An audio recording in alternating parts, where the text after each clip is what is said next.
Trafficking कांड से जुड़ी फाइलें अब सार्वजनिक हो चुकी हैं और इन फाइलों में सिर्फ अमेरिका या यूरोप ही नहीं, भारत से जुड़े नामों की भी चर्चा हो रही है। सवाल उठ रहा है कि आखिर एपस्टीन केस की इन फाइलों में भारत का एंगल क्या है और क्यों अचानक भारत में भी बेचैनी बढ़ गई है।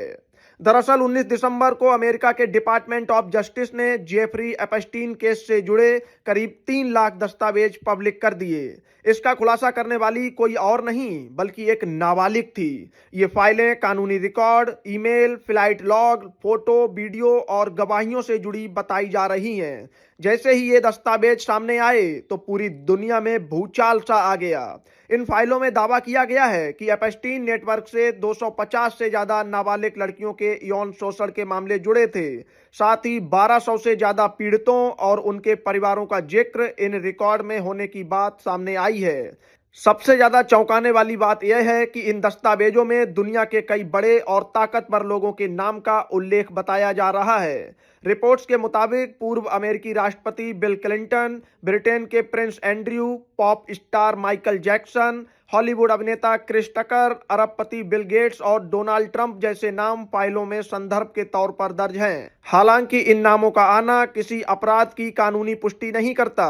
जेफरी एपस्टीन एक अमीर फाइनेंसर था जो बाहर से बड़ा दानदाता और रसूखदार लोगों का करीबी माना जाता था, लेकिन जांच में सामने आया कि वह नाबालिग लड़कियों की सेक्स ट्रैफिकिंग के एक बड़े नेटवर्क का सरगना था। अमेरिका के वर्जिन आइलैंड्स के पास उसका निजी द्वीप लिटिल सेंट जेम्स था, जिसे लोग एपस्टीन आइलैंड कहते थे। आरोप है कि इसी द्वीप पर हाई प्रोफाइल पार्टियां होती थीं जहां दुनिया भर के ताकतवर लोग आते थे। नाबालिग लड़कियों को लालच, दबाव और मजबूरी के जरिए इन पार्टियों में शामिल किया जाता था। एपस्टीन इसके लिए अपने निजी जेट लोलिता एक्सप्रेस का इस्तेमाल करता था। इस पूरे मामले का पहला खुलासा 2005 में हुआ, जब फ्लोरिडा में एक 14 साल की लड़की की मां ने पुलिस में शिकायत दर्ज कराई। इसके बाद एक एक कर 50 से ज्यादा लड़कियां सामने आईं और उन्होंने एक जैसे आरोप लगाए। जांच में एपस्टीन की करीबी सहयोगी ग्लीन मैक्सवेल की भी भूमिका सामने आई। एपस्टीन का रसूख इतना मजबूत था कि शुरुआती जांच के बावजूद भी उसे सख्त सजा नहीं मिली और 2008 में उसे हल्की सजा दी गई और 2009 में वह फिर से जेल से बाहर आ गया। लेकिन 2019 में मामला फिर से गरमाया जब कई पीड़ित महिलाएं खुलकर सामने आईं। 6 जुलाई 2019 को आखिरकार न्यूयॉर्क में एपस्टीन को सेक्स ट्रैफिकिंग के आरोप में गिरफ्तार किया गया, लेकिन गिरफ्तारी के ठीक एक महीने बाद 10 अगस्त 2019 को वो जेल में मृत पाया गया। सरकारी रिपोर्ट में कहा गया कि उसने आत्महत्या कर ली, लेकिन गर्दन की कई हड्डियां टूटी हुई थीं। जेल के कैमरे उस रात खराब हो गए थे और सीसीटीवी फुटेज में 1 मिनट का रहस्यमयी गैप मिला।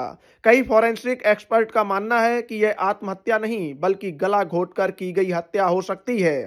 एपस्टीन की मौत के बाद उसकी सहयोगी ग्लीन मैक्सवेल को 2020 में गिरफ्तार किया गया।